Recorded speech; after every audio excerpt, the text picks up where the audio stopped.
The fluorescent lights of the subway platform hummed with a low, buzzing frequency that seemed to vibrate inside my skull, highlighting the thick layer of grime on the tiles as I waited for the final train of the night.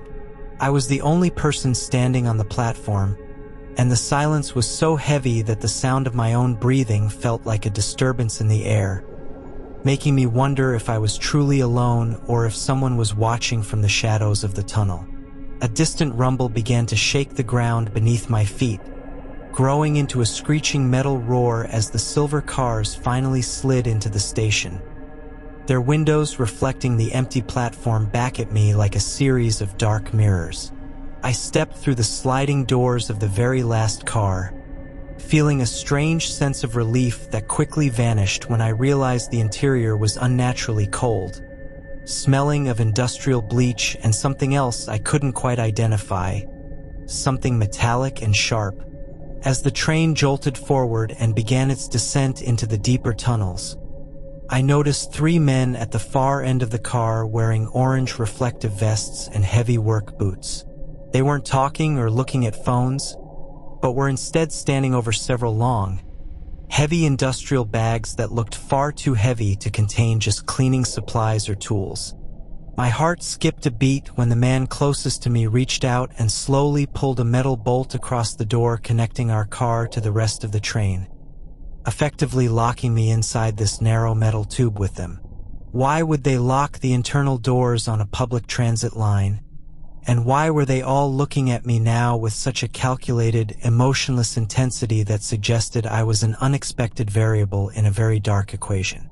I tried to keep my gaze fixed on my reflection in the dark window, but I could see them in the periphery of my vision as they began to move toward the center of the car, their heavy boots thudding rhythmically against the floor. One of them stopped at the emergency intercom and reached up, his hand disappearing behind the plastic casing for a second before he pulled back, and I realized with a surge of cold dread that he had disabled the only way I had to contact the driver. The train wasn't slowing down for the next stop, even though we had been traveling long enough to reach the downtown hub, and the realization hit me that we were bypassing the stations entirely, hurtling deeper into the dark industrial underbelly of the city. I stood up, my legs feeling like lead, and moved toward the doors at my end of the car, trying to act like I was just preparing for my stop, but my hands were shaking so hard I could barely grip the yellow handrail. The tallest man, who had a jagged scar running from his temple to his jaw, stepped over one of the heavy bags and blocked the aisle, his arms crossed over his chest in a way that made it clear he wasn't going to let me pass. "The track is closed for maintenance tonight," he said, his voice a low, gravelly rasp that sounded like it hadn't been used in years, "which means this train isn't making any more stops for a very long time." I looked back at the bags on the floor and noticed a dark, viscous liquid beginning to seep from the corner of the largest one, staining the pristine white floor of the subway car. My mind raced with questions I didn't want the answers to, like what exactly was in those bags and why did they need a completely empty, bypass train to move them through the city in the middle of the night. I backed away from the scarred man, but the other 2 were already closing the gap from the other side, forming a tightening circle that left me trapped against the locked end door.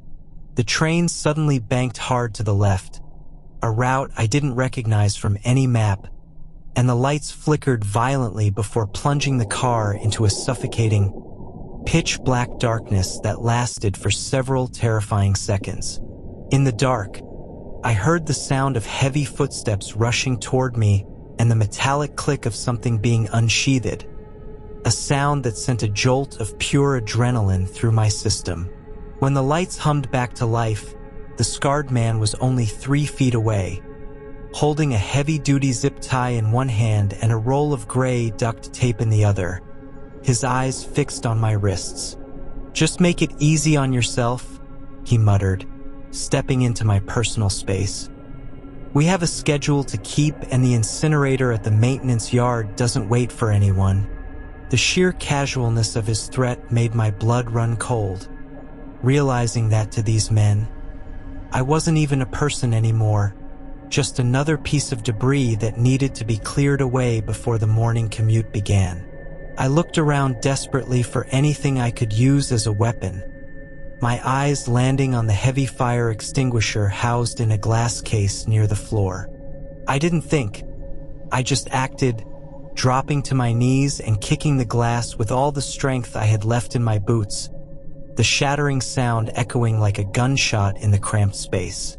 I grabbed the heavy red cylinder and swung it upward just as the man reached for me, the base of the extinguisher catching him under the chin and sending him reeling backward into his companions. The impact gave me a split second of an opening, and I lunged for the emergency brake handle near the ceiling, pulling it down with my entire body weight despite the warnings that it was for official use only. The screech of the wheels against the tracks was deafening, a shower of sparks lighting up the tunnel outside the windows as the train groaned and shuddered, throwing everyone to the floor as the massive kinetic energy was forced to a halt. I didn't wait for the train to stop completely before I began frantically working the manual release lever on the side doors, my fingers raw and bleeding from the jagged glass of the extinguisher case. The doors hissed and popped open just a few inches, enough for me to see the dark, damp walls of the tunnel and the narrow walkway that led back toward the last station. Behind me, I could hear the men scrambling to their feet, their curses muffled by the ringing in my ears, and I knew that if I didn't get out now, I would never be seen again. I squeezed through the narrow gap in the doors, the rough metal catching on my jacket and tearing the fabric as I tumbled out onto the greasy concrete of the tunnel floor. The darkness was absolute except for the dim red glow of the emergency lights every 100 yards. But I didn't care about the dark anymore. I only cared about the distance I could put between myself and that silver coffin of a train car. I ran as I had never run before, my lungs burning with the stale, metallic air of the tunnels, listening for the sound of following footsteps over the pounding of my own heart. Every shadow looked like a person waiting to grab me, and every drip of water from the ceiling felt like a hand on my shoulder. But I kept my eyes fixed on the distant, tiny square of light that signaled the station platform. I reached the end of the tunnel and scrambled up onto the platform, my clothes covered in soot and grease, just as the distant sound of the train's engine began to hum again. I hid behind a massive concrete pillar, watching as the train slowly began to move forward again, its lights disappearing into the darkness of the opposite tunnel as if it had never stopped at all. I stood there for a long time, shivering in the cold air of the empty station, realized that nobody would ever believe what had almost happened in that car. I walked up the stairs to the street level, the cool night air hitting my face like a blessing, and I promised myself right then that I would never, ever take the last train home again. Even now, months later, when I hear the low rumble of the subway beneath the city streets, I feel a phantom grip on my wrists and the smell of industrial bleach fills my nose, reminding me of how close I came to being just another bag on the floor of a ghost train. I knew something was terribly wrong when the pilot's head slumped forward against the control yoke and the small four-seater plane began a sickening, weightless dive toward the jagged, black peaks of the mountains below. It was a private charter flight I had booked to reach a remote mountain town for a family emergency, and the only other person on board was the pilot, a silent man with sunken eyes who hadn't said a single word since we took off into the heart of a brewing electrical storm.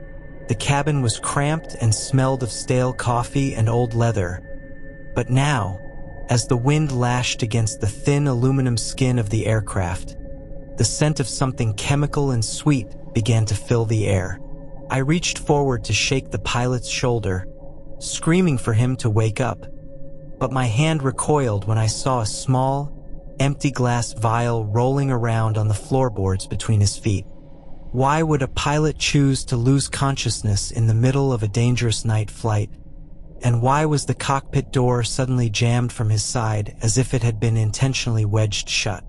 The plane shuddered violently as we hit a pocket of turbulent air, and for a split second, the pilot's head rolled back, his eyes half open and glazed over, but he wasn't looking at the controls. He was looking directly at me through the small gap in the seat with a terrifying, vacant expression.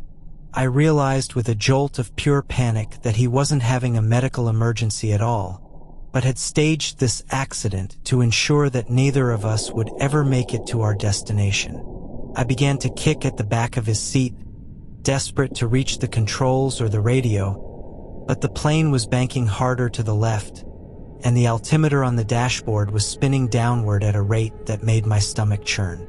How could I possibly survive a crash in the middle of a wilderness where the temperature was dropping below freezing and no one knew our exact flight path? I looked around the tiny cabin for anything that could help, and my eyes landed on the emergency fire axe mounted near the rear exit door. Its red paint chipped and faded in the dim cabin light. I grabbed the heavy tool and began to swing it at the cockpit door with a frantic, desperate energy. The sound of metal biting into wood lost beneath the roar of the engines and the screaming wind outside. Each blow felt like it was taking hours, and I could see the dark silhouettes of the pine trees rising up like spears through the rain-streaked windshield as we got closer to the ground. Finally, the door gave way with a splintering crash, and I lunged forward into the pilot's space, shoving his limp body to the side so I could grab the secondary control yoke. I had no idea how to fly a plane, but I had watched enough videos to know that I needed to pull back and level the wings before we hit the canopy of the forest.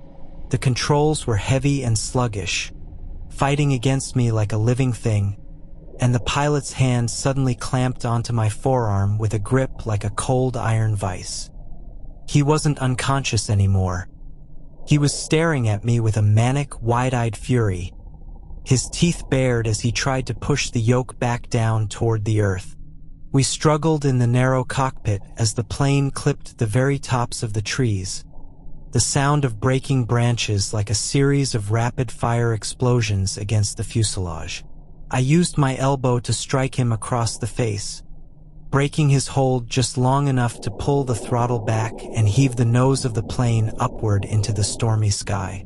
I managed to keep the aircraft level just long enough to see a flat, snow-covered clearing in the distance, and I braced myself as the wheels touched down with a bone-jarring impact that sent us skidding across the ice.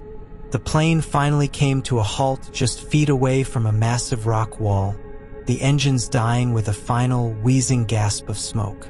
I didn't wait to see if the pilot was moving. I unbuckled my harness and threw myself out into the deep snow, crawling away from the wreckage until I was sure the nightmare was finally over. I realized that I was completely trapped when the heavy iron ramp of the ferry lifted behind my car, sealing me onto a rust-streaked deck with only one other vehicle and a fog so thick it felt like the world had simply ceased to exist. It was well past 2 in the morning, and the small river ferry was the only way to cross the black, churning waters of the valley without driving 50 miles out of my way.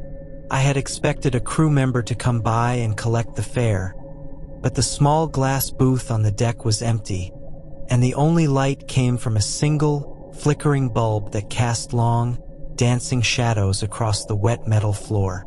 My hands tightened on the steering wheel when I looked in my rearview mirror and saw the driver of the beat-up pickup truck behind me turn off his headlights, leaving only the faint, red glow of his dashboard visible through the mist.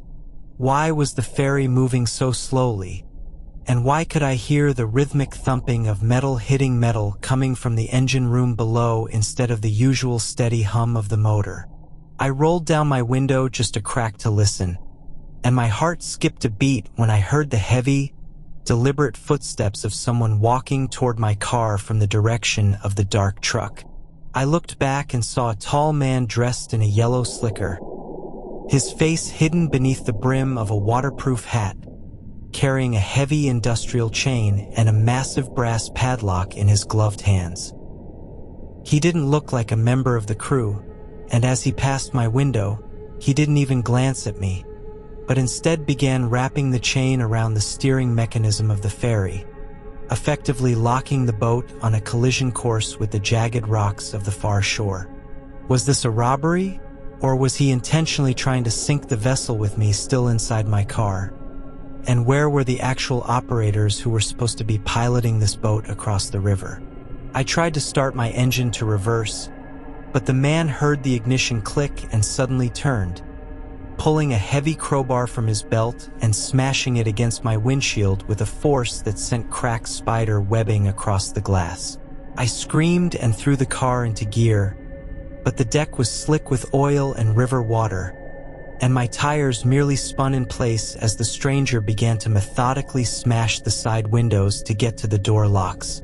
The ferry jolted violently as it drifted out of the main channel, the sound of the current roaring against the hull like a hungry animal waiting for the metal to give way. I knew I couldn't stay in the car, so I grabbed my heavy flashlight from the glove box and waited for him to swing the crowbar again, using that split second of momentum to kick my door open with both feet. The heavy metal door slammed into his chest, sending him sprawling across the wet deck and giving me a chance to scramble out into the freezing night air. I didn't run for the stairs. I ran for the emergency locker at the side of the boat, fumbling with the latch until I found a flare gun tucked inside a waterproof bag. The man was back on his feet now, his breath coming in ragged, angry gasps as he blocked the only path to the life rafts, his shadow looming large against the fog-drenched deck. I didn't think about the consequences.